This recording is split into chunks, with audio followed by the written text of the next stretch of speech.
Hello, everyone. My name is Maria Corolla. I'm the CMO of StealthEX, and today we're joined by Berzeck. Am I actually pronouncing your name correctly? Or Yeah, is it? in reality, is my alias. My real name is Mario Blacutt.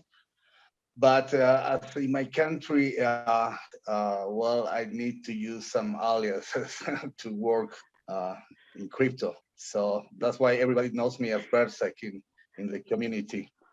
Yeah, we'll definitely talk about the alias and the name for like a little bit forward in time because this is an interesting story too. So you have introduced yourself a little bit already, but I would really love you to kind of give a more extensive introduction. What do you do? Where do you work? And obviously a little bit about your project, which is NULS. So Yeah, sure.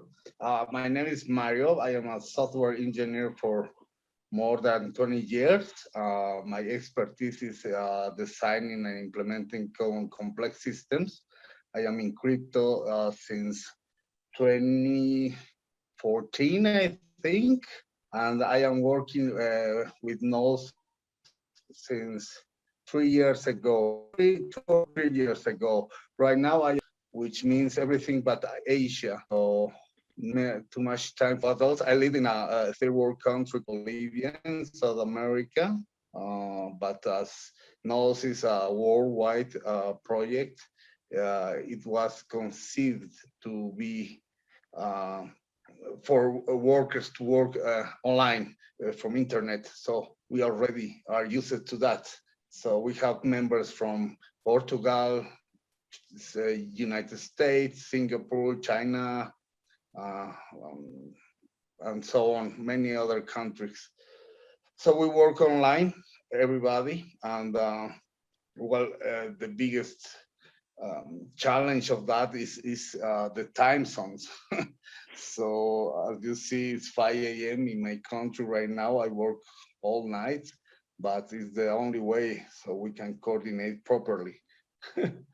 yeah, that makes a lot of sense. We could there's a little bit of prehistory to that because we have been organizing this interview because of time zones for quite a bit as well. And now that we could finally catch up, of course, I could not forget to ask you about the story with your identity because I have read this article. I don't remember where it was exactly, but you have been anonymous for quite a while, and it's just quite recent that you kind of came out and introduced yourself to all the crypto community as a person already. Why did you do that? Why did you have to remain anonymous and still work in crypto? And why now is a good time to kind of be your own person? Well, it's a funny story. Yeah, like 1 year ago, our the government back then was a corrupt one, a socialist, very corrupt, in power for 14 years, something that was didn't care about those details. So I needed to be anonymous because they were against crypto. Because, of course, as many authoritarian governments, they don't like decentralization, especially on the finances. So they start uh, putting pressure on people that promoted Bitcoin and other cryptos. The law itself, it says that it's what's forbidden is just for companies to accept crypto as means of payment.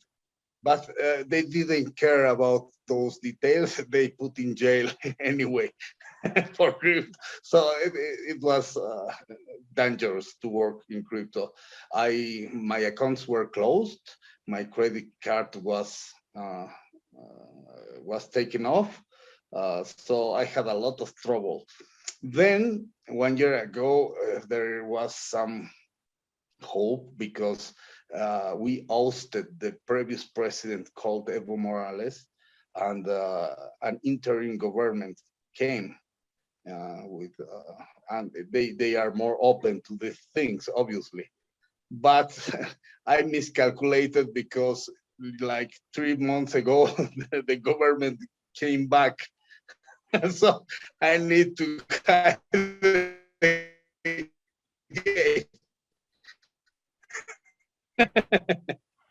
Now, this but is bad. This definitely is like, really bad. But I am planning to move from my current city, which is La Paz, to Santa Cruz, which is a stronghold for the opposition. So it's less likely they pursue me there if it happens. But well, I shouldn't have done that. What's done is done. Let's move over. oh, this is very interesting. How can the government actually influence so much on what people do and where they want to work? So you're a pretty early adopter in cryptocurrency if you started working with from 2014, as you said.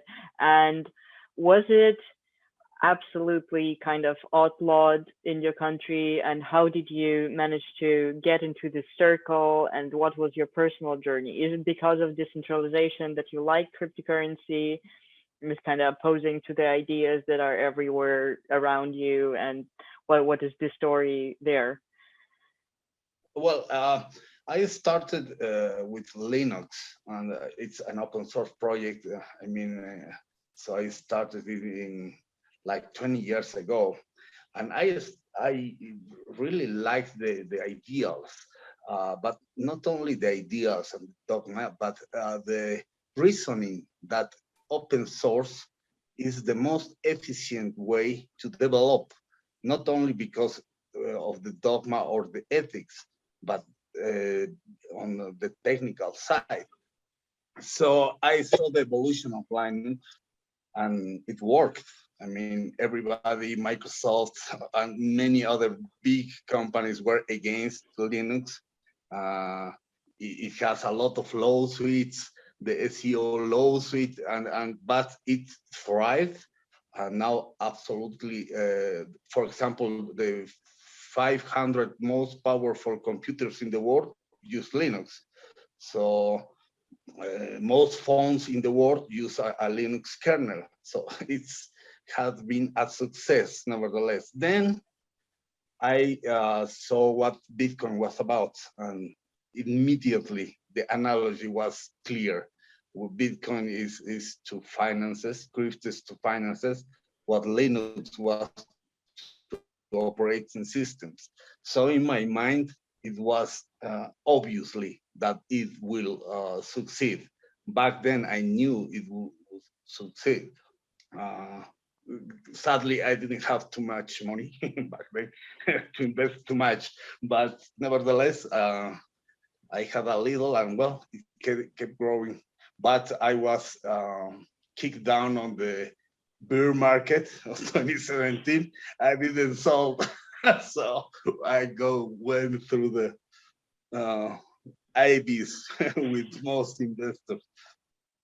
But it's coming back. I always believed it will succeed no matter what. And now the door is open. You can close it. Biggest companies are starting to invest. Hedge funders are dipping their toes to crypto. So you can go back. If some country tries to ban crypto, it's very stupid, because in reality it's like to try to ban the internet. In reality, you ban yourself from the internet, not not the other way around. So crypto is going to succeed no matter what happens. Hopefully, governments, instead of trying to slow down adoption, will join the wave and adapt to this new technology. After all, we all know that companies, what they want is to lower costs, and that's it. Increase income, lower cost, and crypto provides that. So if crypto provides that, they will adopt no matter what happens, and governments need to follow the trend, right? So those are my views, and that's how I entered crypto. Hopefully, it was not a long, boring story. No, it's a good story. This is interesting to see how different people go into cryptocurrency. So you have been trading a little, as I understand. You are interested, obviously, in the development of cryptocurrency, and how logically proceeding to your professional kind of side, how did you find NULS, and what was kind of your background in the company, and how did it go, and how do your views correlate to the ones with NULS? So tell a little bit about the project just in general. Oh, that's interesting as well. As I said in my background, I have designed and designed complex systems in my country, including an ERP system, uh, one that well manages your finances, your accounts payable, invoices, inventory, and so on. And I was an early adopter of the microservices infrastructure. It's an architecture spearheaded by the biggest companies in the world right now, like Microsoft, Google, Facebook. The thing with it is that you can develop modules in any language you want, including Java, C++, um, and so on, and gives you the inherent ability to adapt and evolve faster than anybody else, which is very important in technology and even more important in crypto because it's evolving at a very fast pace. So the question was, why not everybody is using microservices right now? It's because you need to write from scratch the whole implementation. So it's a long work and it's hard because you need this very experience designing and separating the modules properly. So I started to toy with the idea with other projects. I won't name those, but there was always the preconception, hey, you can know more than developers. Hey, that won't work. I mean, they didn't even analyze what I was proposing, but I was always shut down. Then I came to NULS and I proposed what I wanted to do. And the developers back then, in just 3 minutes, understood the potential with what I was amazed. They didn't know about microservices back then, but they understood it in just 3 or 5 minutes. So they proposed me to work on it. It was something very bold because back then NOS 2.0 was being developed. They backpedaled the whole initial design of the version 2 and used my design instead. So, and it was in the middle of the bear market. I mean, it was a very, very bold decision. So I committed to NOS 100% since then. And well, we released the NULS 2.0 under microservices architecture in like 1.5 years ago. And it has allowed us to implement products that doesn't have competition. For example, we have Chain Factory, which you go to a web page, choose modules, and the software itself assembles those modules and gives you a complete blockchain ready to use, customize it to your needs.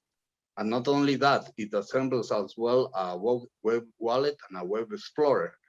And that's something we don't see in the competition because if you don't have microservices, it's insanely hard to do. So we have products, unique products, thanks to this. So it was the right decision.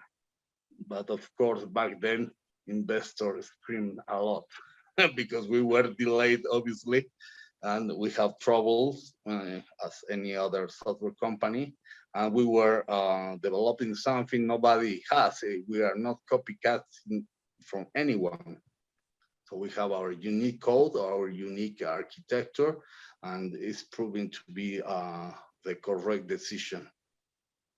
This is very like bold, and this is very kind of an idea that definitely kind of preceded the time.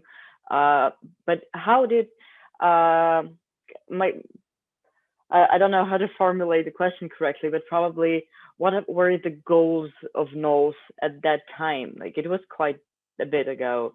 What was the idea? Is it bringing blockchain adoption this way so it's easier to kind of implement and to use for institutions? Is it kind of bigger than that. So what are the ultimate kind of goals and what NULS wants to reach as a company, as a project? Yeah, the goal was always to provide the lower or the shorter path for companies to be introduced in blockchain technology. And so Chain Factory was, the idea of Chain Factory was predates even my design, like 1 or 2 years my design. That was always the idea, make blockchains as easy as possible for companies. And we are a pragmatic company in the sense that we balance what is the ethics and dogma and pragmatism. So we chosen some decisions that are not very popular. For example, we don't use full anonymity on purpose because we believe that governments will never allow their companies to have methods to bypass taxes. I mean, we don't think it will happen. And our battle is for companies to adopt our solutions. So we made the conscientious decision to not implement hard anonymity for this reason. As you can see, we always prefer the pragmatism than idealism if we need to choose, because we need to have mass adoption. That's our goal. So right now, due our technology, we have partnered with several companies. We have like 20 currently using our product, and 6 more that already signed it for the SEO program. That's another product we have. We can talk later. Something unique we offer. But my point is that thanks to those unpopular decisions is that we are transitioning from a concept project, which is the 90% of crypto, to a real one, to a real blockchain solution, which solves real problems from real companies. And that's something that very few projects can say. And we are already transitioning.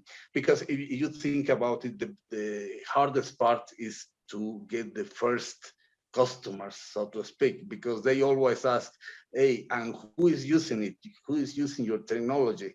If I am willing to risk my business in your product, I need to be sure it's working, right? So getting the first clients are the most difficult, and we already go those, and they are coming very fast. And the timing couldn't be better because it seems we are entering a bullish market right now. There are more companies right now. When we talk about institutions, when we talk about bigger companies, there are a lot of companies that are interested in cryptocurrency and in blockchain technology. There are two sides to it. So there are companies that put Bitcoin on their balance sheets. So there's a lot of news about that right now. And logically, there are companies that are interested in implementing blockchain for their purposes. So right now, does it influence NULS work a lot? The fact that right now it's kind of like hype, and right now it's a trend in the companies to kind of implement blockchain and be interested in that at least. Absolutely, absolutely. And you know, a curious tip, do you know what's the most difficult thing for companies adopting? It's not deciding, because we have been contacted by several companies that want to use blockchain for something.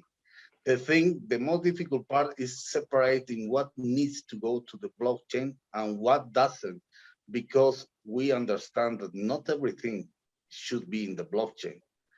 Some things are better in the centralized world, and some others are better in the decentralized world. That's the technology. You need to understand the technology so you make yourself useful for this company. And that was the hardest part. You need to understand the business of their companies, so you help them to make this decision. And this was the hardest part, making, guiding them on what needs to be on the blockchain. Well, yes, that's the way we are helping our companies. Another thing we have, very interesting for companies, that we offer direct technical support for them, and for free. So we assume all that cost, all that guidance, all the time we invest, we do it for free for companies willing to do to our blockchain. This is amazing because you also take part in kind of education process as well, not only in the implementation of the technology as such.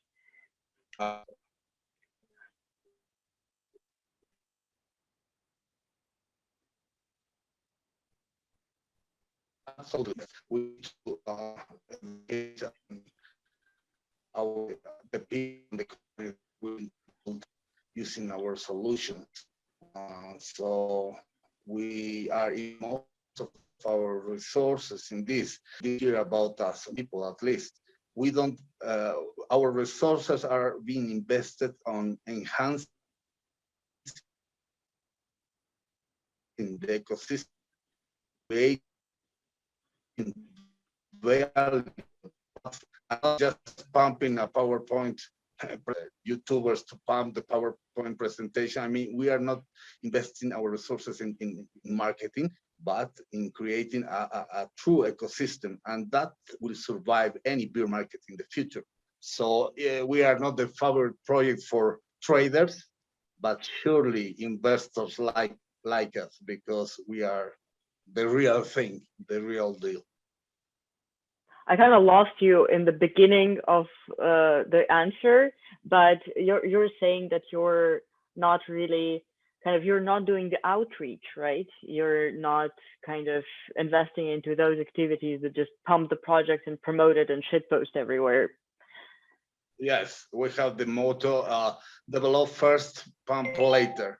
So all the products we have developed first, and only then we have released it and try it to communicate to community. It took a time because we don't invest a lot of resources on marketing. We invest them on creating value to the platform, getting partners, educating them. We invest insane amount of time on this, on partners and on the ecosystem. So as I said, we are not the traders' favorite coin, but we investors, once they know us, they will love us. So you're considering NULS as more of business-to-business project. So you're offering the technology that businesses can use to kind of expand their reach, to use blockchain in their companies. But where does the asset actually stand in? So you're saying that you're not traders' favorite, which is like a good description, but we still have, like with StealthEX, still have your coin listed. And where does it stand in the ecosystem? Are you planning on kind of promoting it more, if you're planning? So will NULS as an asset have more development? Because I'm sure that people are interested in that aspect too. That's a great question, and we have a strategy for that. We have developed the SEO platform. The SEO platform is where projects sign in the platform, and in NULS investors can stake their NULS and receive the project tokens, and in return the project receive the NULS. And it's a simple concept, but it has many implications. For example, this means that our community will cheer for the project tokens because it's in their direct convenience that the project tokens increases in value because they will receive more.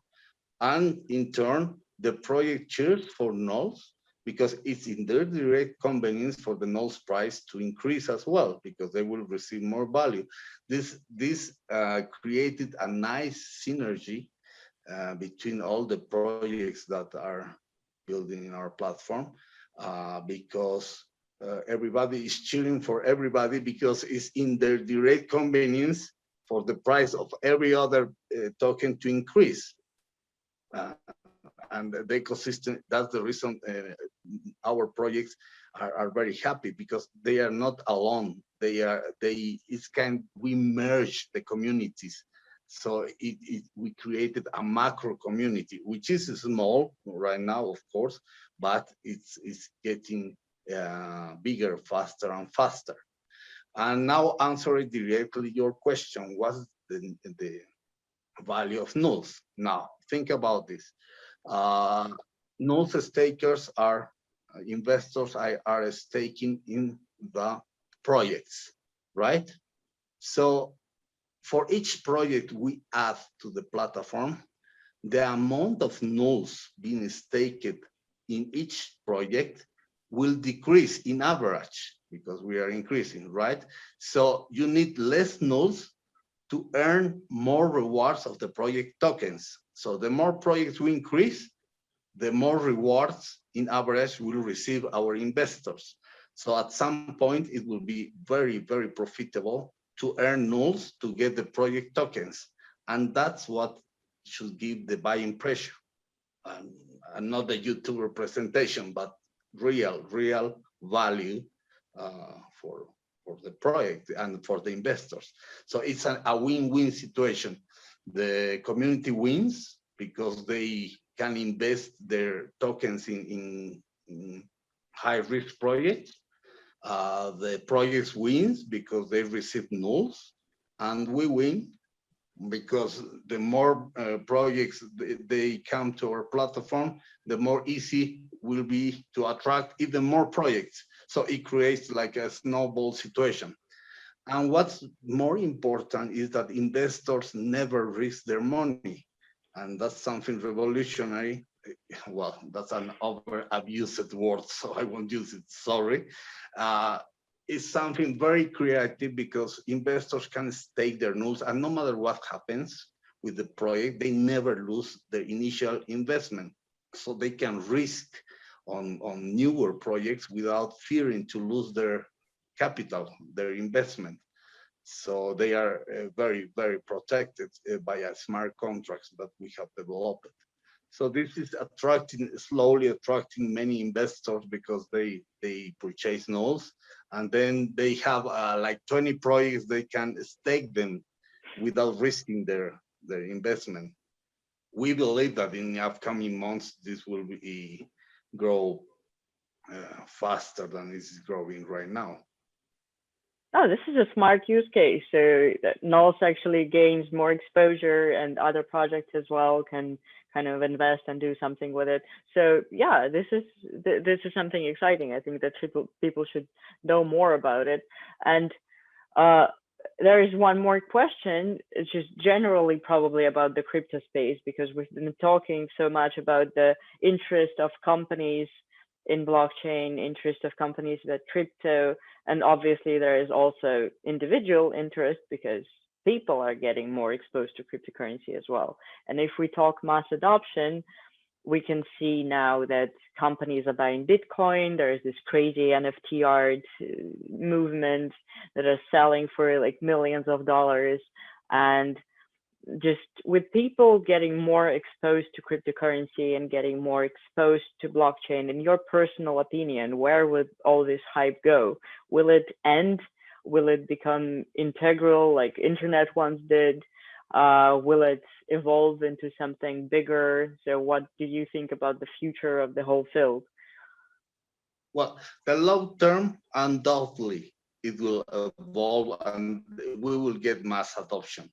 But in the shorter terms, there will be cycles. I mean, you know what's the most powerful emotion in humans is fear, and it's more than greed, and that's scientifically proven. So once someone starts selling, it will create the bear market because everybody will panic, and you know how it ends. But then greed overcomes fear at some point and the cycle starts.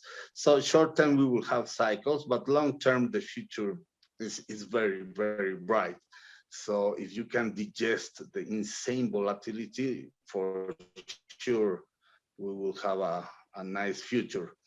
And from technological point of view, there will be trends. For example, the trend right now are to the DeFi section and the NFT industry. So the DeFi and the NFT are, well, the DeFi is very, the reason it's trending, it's because finances already manages, already deals with abstract entities that are very easy to model on the blockchain. And that's why you will see tens of projects being created monthly, because it's very easy to model that kind of entities and map the processes to the blockchain. NFT also is trending because it's very easy to understand conceptually, and it is very easy to sell the idea to people that don't understand crypto, and that's very important for mass adoption.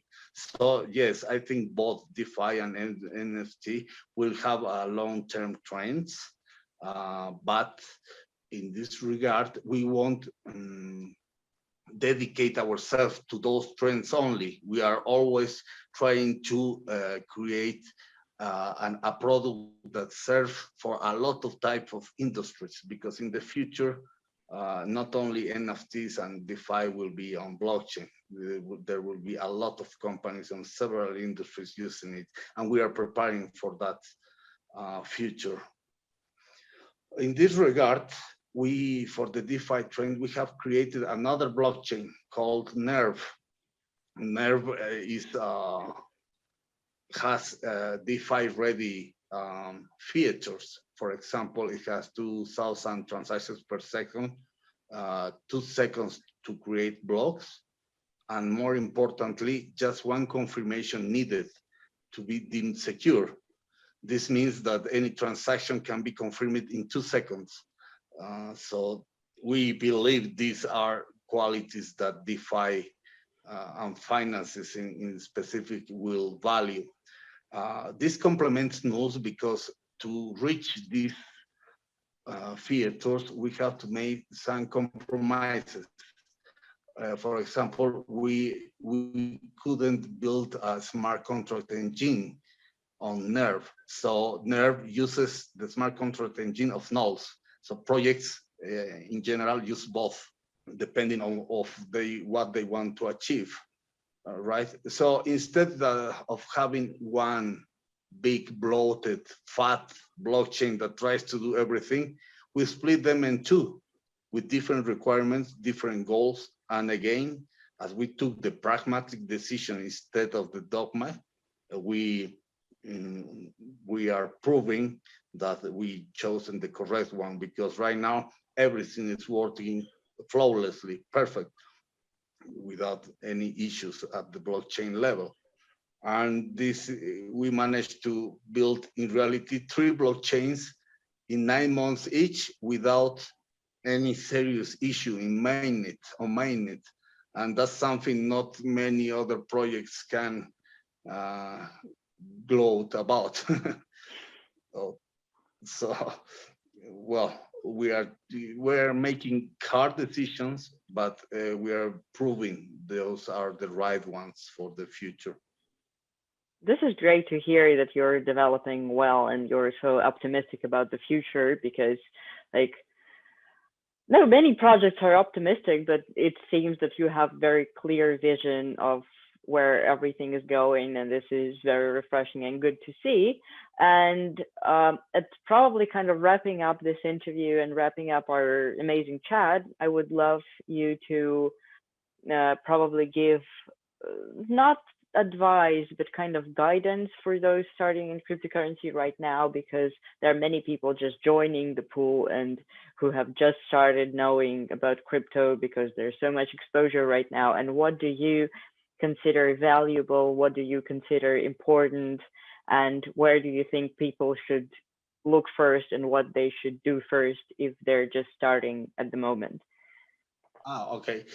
The most important thing is for people to educate themselves. It's a long, crypto is not easy to learn.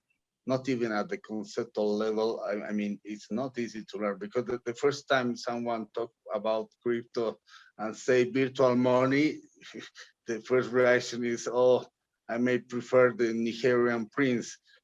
So they believe it's a scam or something funny. But it's very important for people to educate themselves, because once they understand how it works underneath at the conceptual level, at least, they are more comfortable with their investment. So they don't panic that much when something happens, because most people right now, the price goes down and they say something must be wrong and just create snowball. That that is very difficult to stop. In reality, the most dangerous thing for projects is not governments right now, is their own communities, because it is their own communities that do not understand what's going on, that it creates panic, it creates uncertainty and doubt. So it's very important for them to learn. We can help anybody. I can give you the telegrams, our telegram channels. So people interested, we can guide them how to start, what books they should read according to their background, anything they need to start on this journey. It won't be fast, but it will be worth the effort they use to learn this. So in other words, summarizing, education, educate yourselves, and you will have more probability to be successful with your investments in crypto. Something that's very important when you invest in a project is to not only uh, read what they are offering, but being sure that there's a team behind it, that it has worked for a lot of months, even years. So they don't just steal your money and go away and disappear, which are the two most important things, I believe. Yeah, that's very true. And this is a very wise advice to everybody who's starting in cryptocurrency. So do your own research, do your education. Obviously, if you can send us the links, we will gladly provide them in the description for the video and in the article, so people can get to know and to educate themselves and ask all the questions that are burning. You can also do it in StealthEX community. Obviously, we'll be glad to educate everybody and to answer all your questions.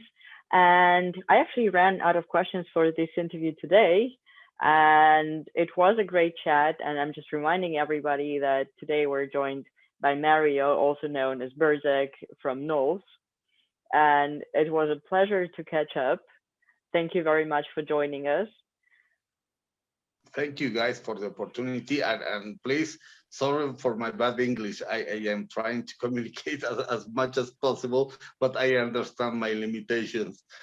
So I think that everybody will be totally fine with understanding what you said. Like, I had no problems at all, so I'm pretty sure that everybody else won't have them either.